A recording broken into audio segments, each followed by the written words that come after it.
रुद्रप्रयाग जनपद के अगस्तमुनि जो विकास खंड है उसके ग्राम सभा भटवाड़ी में, और हमारे साथ मौजूद हैं एक ऐसी शख्सियत जिनको किसी परिचय की आवश्यकता नहीं है। आप हम सब ने जिनको सिनेमा पर देखा है, टीवी पर देखा है, वो आज हमारे बीच में मौजूद हैं। जाना माना चेहरा शिवानी शिवपुरी जी। दस्तक पहाड़ पर आपका बहुत बहुत स्वागत और अभिनंदन। धन्यवाद। मैडम, आज आप अपने मायके में आई हैं, कैसा महसूस आप कर रही हैं? बहुत अच्छा, मेरे तो अश्रुधारा निकल गई कि इतना प्यार और ये हमारा पहाड़ ही दे सकता है, क्योंकि हम लोग बड़े सीधे सच्चे लोग हैं। हमारे पास ज़्यादा चीज़ देने को नहीं है, एक दूसरे को सिर्फ प्यार ही दे सकते हैं, और इनका प्यार और आशीर्वाद ही है। ये मेरे गांव का आशीर्वाद है कि मैं जहाँ भी आज तक पहुँची हूँ, ये सब इन्हीं के प्यार और आशीर्वाद की वजह से पहुँची हूँ। ऑफकोर्स भगवान का भी है, मेरे माता पिता का भी है, पर ये उनमें से बहुत शामिल है। और मुझे ये सबसे पहले जो क्या होती है कि अपनी लड़की को मायके की याद आती है, तो खुद कहते हैं ना, हमारे पहाड़ में खुद लगी तो खुद यहीं की लगती थी कि कैसे मैं अपने गांव के लिए क्या कुछ कर सकती हूँ। तो ये एक मौका मुझे भगवान ने दिया है, इन लोगों ने भी दिया है, तो मैं अपने को बड़ा सौभाग्यशाली महसूस कर रही हूँ। एक प्रयास है और देखते हैं कि क्या होगा। मैडम, हम सब लोगों ने आपको सिनेमा पर देखा है, आप उत्तराखंड में जन्मी हैं और आपके लाखों करोड़ों प्रशंसक पूरी दुनिया में हैं। कैसा रहा आपका ये सफ़र? हमारे क्षेत्र के लोग, इस जनपद के लोग जानना चाहते हैं। सफ़र तो मतलब सबसे पहले तो मेरे पिताजी ही ये गांव छोड़कर बहुत साल पहले निकले थे, और फिर मैं देहरादून में ये पली बड़ी, यहाँ पर भी आई गांव में। और उस टाइम जब मैंने फिल्म इंडस्ट्री में मैंने कदम रखा था, तो आई थिंक जैसे कि लोग कहते थे कि बचेंद्री पाल जी ने पहली बार माउंट एवरेस्ट, ऐसे मैं भी पहाड़ की पहली महिला थी जिसको इंडस्ट्री में काम मिला। और मेरी कोई जान पहचान नहीं थी, मतलब मैं किसी डायरेक्टर को, प्रोड्यूसर को नहीं जानती थी। तो ये वही मैं कहती हूँ कि मतलब भगवान का आशीर्वाद और इस पवित्र देवभूमि का आशीर्वाद की वजह से मैं अपनी मेहनत से मैं आगे बढ़ी। लोगों ने मेरे काम देखा, उसको सराहा, और फिर मुझे और काम मिला, फिर और काम मिला, तो ऐसे काम करते हैं। स्ट्रगल तो था ही, क्योंकि ना जान पहचान थी, और उस टाइम तो बड़ी मुश्किल। आजकल तो इतने सारे मीडिया के हो गए, यूट्यूब है, इंस्टाग्राम है, इतने सारे। उस टाइम तो सिर्फ टेलीविज़न था, नाटक थे और फिल्म थे, तो फिल्म पहुंचना असंभव था। वो खासकर उत्तराखंड भी नहीं था उस टाइम, तो उत्तर प्रदेश था, उत्तराखंड बाद में बना, तो तब पहुंचना बहुत मुश्किल। तो आप सब लोगों के आशीर्वाद से ही मैं वहाँ पे पहुँच पाई। मैडम, जैसे आपने कहा आपके पिताजी बहुत प्रसिद्ध साहित्यकार रहे हैं, डॉक्टर हरिधर शैलेश जी, एक प्रतिष्ठित नाम है।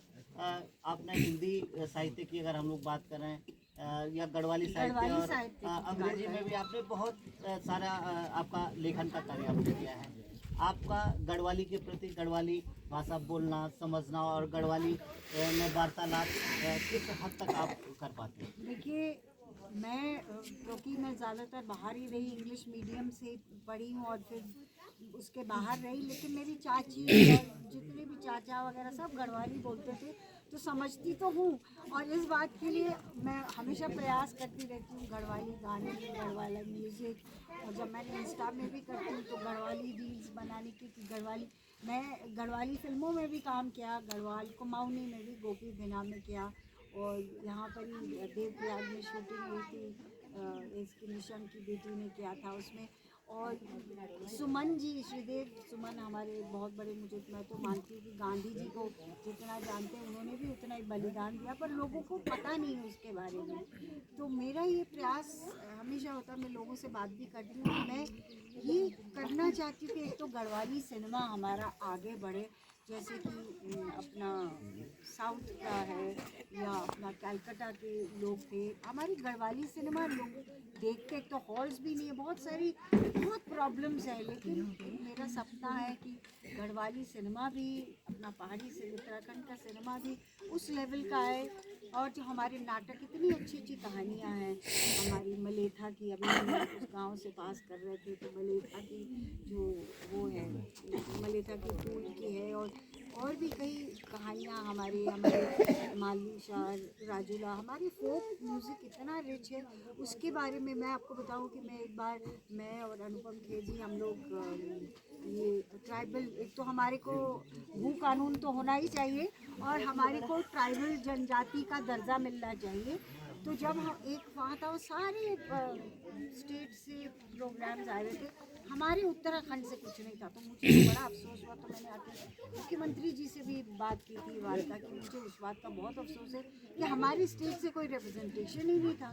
तो हमारी स्टेट का अभी कहते यंग है, यंग बच्चे भी विद्यावान होते हैं। वो देखो ना, वर्ल्ड चैंपियन बन गया 16 साल का, वो चेस चैंपियन। तो हमारे गढ़वाल को, हमारे उत्तराखंड को भी उस लेवल के तक पहुंचना चाहिए। शिखर में रहते हैं हम लोग को, शिखर में रहने की आदत है, तो हमको भी सारे, और उनको ये अपॉर्चुनिटी, ऐसी बात नहीं टैलेंट की कमी नहीं है, टैलेंट है, लेकिन इन लोगों को अपॉर्चुनिटीज़ मिलनी चाहिए, मेरा ये मानना है। मैडम, पिछले ही महीने उत्तराखंड सरकार ने एक अभिनव पहल की और देश दुनिया में रह रहे जो प्रवासी हैं उन्होंने गाँव को गोद लेने का एक सिलसिला जारी रखा और आपने भी मैं भी इस उसमें गाँव आगे बढ़ी, क्योंकि मतलब मैं भी उनमें से इच्छुक थी कि मैं चाहती हूँ कि अब गांव के लिए कुछ करूँ, अपने उत्तराखंड के लिए कुछ करूँ। क्या क्या सोचा है आपने अपने मायके इस भटवाड़ी के लिए? सोचा तो बहुत कुछ है, मैं इसीलिए ये पहला कदम है कि मैंने कहा जब तक मैं लोगों से रूबरू नहीं होंगी, उनकी प्रॉब्लम्स नहीं जानूंगी, क्योंकि ये तो सच्चाई है कि मैं बाहर, हम लोग प्रवासी हैं, बाहर रह रही हूँ। मैं बॉम्बे में, क्योंकि मैं भी अपनी